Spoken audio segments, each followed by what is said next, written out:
Pokey Crew. I'm Ariel. This is my brother Gabe, in character as Mr. C this morning. Today we're going to be discussing card grading as it pertains to our business, the card grading market in general, and just the happenings that are going on with it right now with all the turmoil of the long waits to get cards back. We're going to get right into it. Really Okay. controversial topic here. All the grading services should be ashamed of themselves. Ashamed. You have a market right now that is pleading, wanting cards graded and graded on a regular basis, and they just can't perform. Can't perform. The market is telling you something out there. You entrepreneurial people, us as entrepreneurs, somebody out there needs to start a new company. How about this?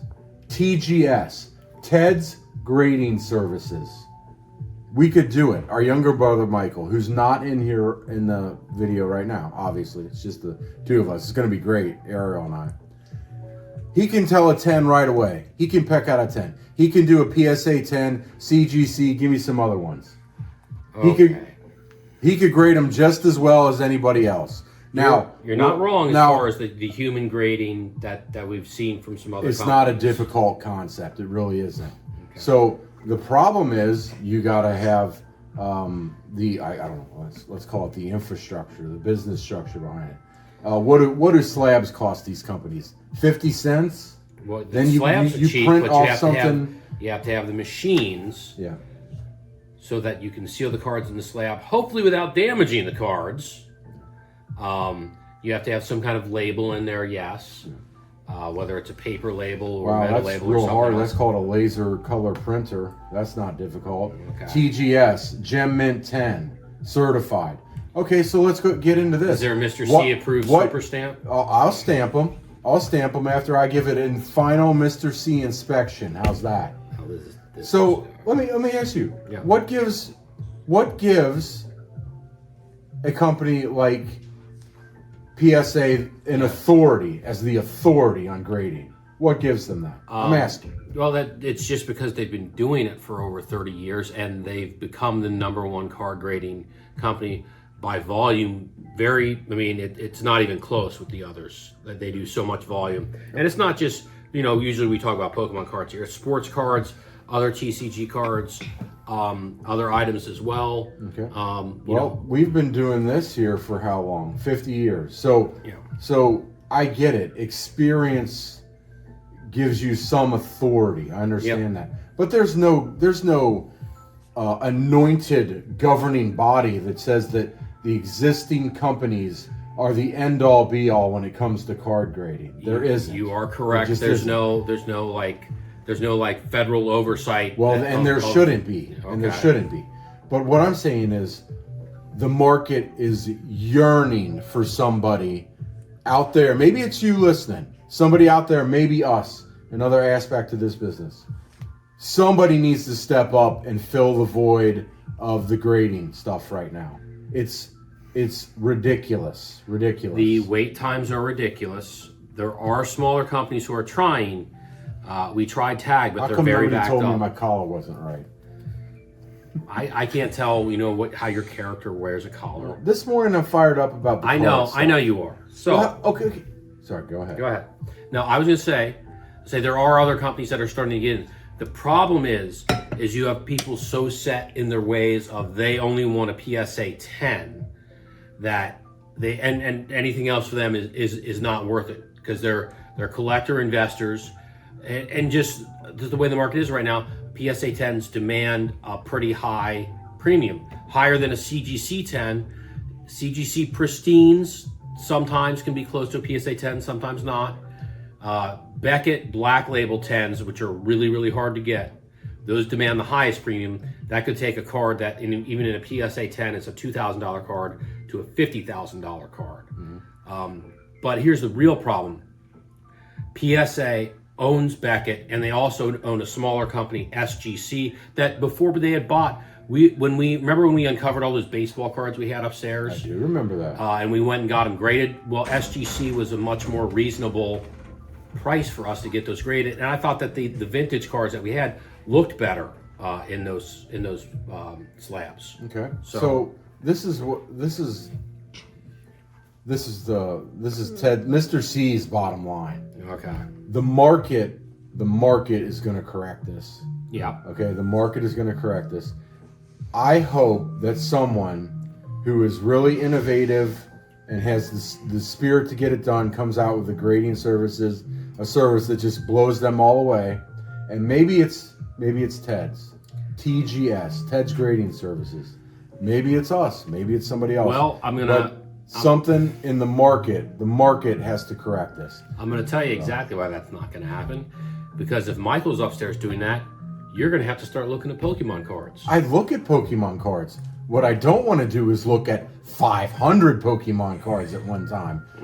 That's what I don't want to do. So therefore, we are not going to do it. There is another company, and I just sent some off the other day called Premier Card Grading, PCG. Okay. This is a newer company. They've actually been around for a little bit.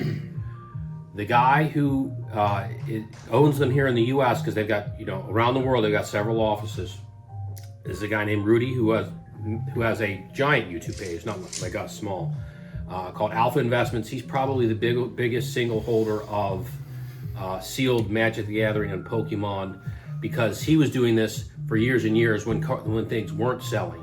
And some of the biggest gains he's had is the stuff that nobody wanted to buy 5 or 6 years ago, and now it's worth a ton because no one else has it. Okay. But he bought this card company, and he has never come out and said exactly what, but he does have a personal vendetta against PSA. Oh, I like that. And he is spending a lot of his own money to open a brand new facility down in Florida so that they can do up to 10,000 cards a day. Oh, okay, maybe this is the guy. And they're running specials right now. I sent in 10 cards yesterday at their express level, which normally would be $50 a card, which I think is too much. But he had a special code that I used that made him $20 a card. So we're getting 10 cards graded for $20 each, and it's 7 to 10 business days. So getting there and then them shipping back to us should probably be 2 weeks is what they've been doing. And they've been sticking to it. Okay. They also have lower card grading costs that are, the 30-day, which isn't terrible. Mm-hmm. But just like what attracted me to Tag, there's no upcharge like PSA upcharges. Mm-hmm. So what that is, for those of you who are watching, have no idea what we're talking about, but are still fascinated and hanging out here watching us. Nobody's fascinated with us, but go ahead. Anyway, so if you have a card that, say, raw or in a mint 9, but not a 10, is $200 or less, and you send it into PSA, and it gets a 10, all of a sudden the market value on the card is $500 or $600. You pay the amount you were going to pay to grade that card, you have to pay more to get your card back because it's more valuable. So you have to pay them a higher rate based on the value of your card. When all they're doing is grading your card, they're not doing anything else extra special. They say it's for insurance purposes, but you could add an optional insurance. So with some of the, back to the discussion of the market, and so some of these big companies, it's the classic story. Too big for your britches, trying to do too much, and you can't deliver on your promises. And you see it in everything. You see it in overexpansion of restaurants. I just read the other day some restaurant chains closing like 100 restaurants. Maybe you shouldn't have opened 100 restaurants and bit off more than you can chew. Maybe you should stick to what got you there and appreciate that instead of having always to try to get bigger and bigger, and bigger doesn't always mean better, obviously. And PSA's had some real issues with quality control. Now, granted, they're grading like 100,000 cards a day. That's their stated goal. There's going to be mistakes. So even if you get 99.9% of them correct, that 0.1% of mistakes, people are, especially in this day and age, going to blast that all over the internet and make you not look good. But until somebody can actually, and the biggest thing is not the card companies. The biggest thing is going to be the collectors. Now, we've seen it with our tag slabs. There's people who love tag slabs. So I'm going to be really interested with these cards that I sent in to PCG, how they're going to sell compared to other cards that we have in different types of slabs. Well, and so another angle to this is, let's discuss how it's affected our bottom line. Like, I don't know if we can swing the camera around to the case where No, you but keep I some will- of the graded cards. I will but do a video of it. The graded card case is not full because we can't get cars back to sell. How many cars do you have right now that you want to get graded total?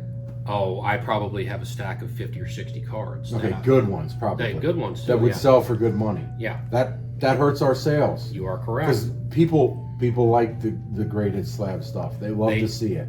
And let's be honest, last month, and I remember this even a year ago when we had a slower month, which was August of last year. I thought it was going to be a really slow month because no product releases. Slow summer. We had an okay month because of graded card sales.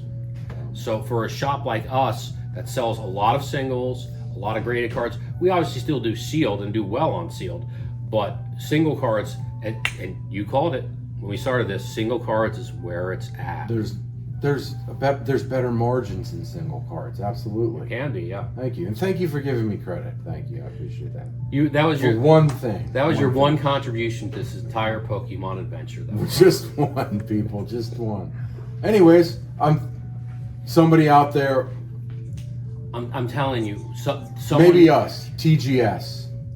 No, as I've said in previous videos, whoever comes up with a service that is reliable, consistent, and quick, and by quick I mean it's a kiosk here in our store Okay, that's even that you can more- come in and get your cards graded and slabbed in less than an hour for a reasonable price. That's even more interesting. Yes. That would be even more interesting. Now I realize that's asking a lot because then those places. I know PSA doesn't want to do it because PSA also offers to buy your cards back. I don't know of any other card service that does that. That's a So whole that's a different- whole nother Yeah. level of like, okay, Yeah. what is does that change your motivations? Yeah. And with the newer card services coming in, what I like is there's not the bias towards population control. Okay. If you send an expensive card in, let's not even say That's artificially manipulating the market. listen, a higher end card, let's just say something super high end, a Michael Jordan rookie card, 1986 clear Michael Jordan rookie card. Yeah. If you send that into a major company, that's not going to a newbie. That's not going to their newest grader. That's going to an experienced grader who probably knows exactly what that card is worth. It's like $500,000 in a 10 or something like crazy like that. And they're going to be very critical of that. And even if they're being fair and judging it, that's still in the back of their mind. And it's maybe not an official, but an unofficial just bias of population control.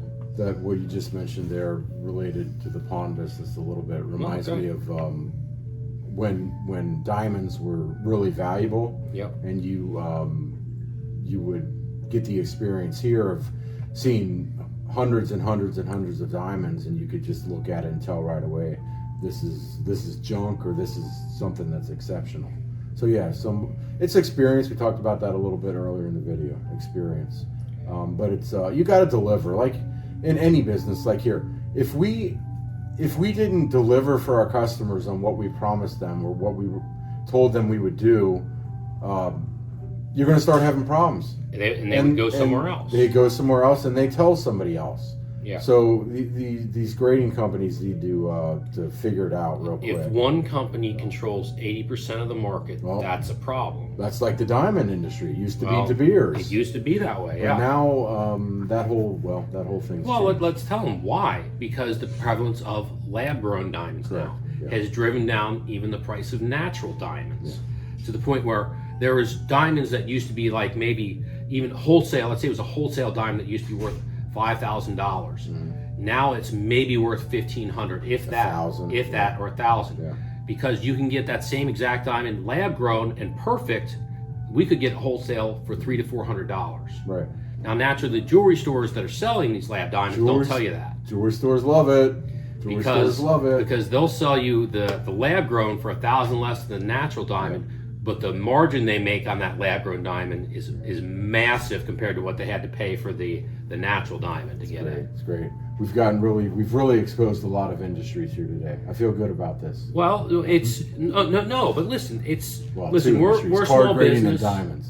We're a small business. We have one location, but we have to compete against national chains in our business too. They've been in town for like over 30 years now. More than that we've had to compete against them, and they can have multiple small locations in multiple spots, and they do what the big stores did when they first came in. They were overpaying for things to try and get the business that we couldn't pay more, like loan somebody more than something it was worth, which they did to get business, Yep. and it affected us for a long time. But then they have all kinds of quality control problems because they have such high employee turnover that they probably don't pay their people. Yep. Well, I imagine. So to wrap this all up, I don't know if we're going to wrap it up. Mr. C is fired up about the grading services stuff. I hope you guys are fired up, Pokepon World. Come in and see us. Unbelievable selection of single card sealed stuff. What else? There's people in the background. telling us Hopefully what to next do. week we will let you know if we have our BISI in on time. We will be doing the drop the Saturday. Planning on doing the drop the Saturday after release day, the official release day. If not, if we don't get it in, we'll post it on social media, YouTube, and on our website, tedspokepon.com, whether we have it or not. And then those releases are at MSRP. So trainer boxes will be $50. We do that on releases. We do MSRP to help our customers out, because our customers have helped us out with just the growth of this business. The response has been unbelievable. So it's kind of a thank you to them in these crazy times. We're going to go off from a fair price when we can. And we'll be doing the same with the 30th, which, as everyone knows how crazy those prices are. Pokemon people are just good people, man. I'm telling you. It's a They're- high percentage of good, happy people just looking for some fun. Pokemon makes people happy. It does. It's great. It does. It's great. Okay. Just ask Mr. C for his autograph when you come in. Thank you, Poke people. Bye.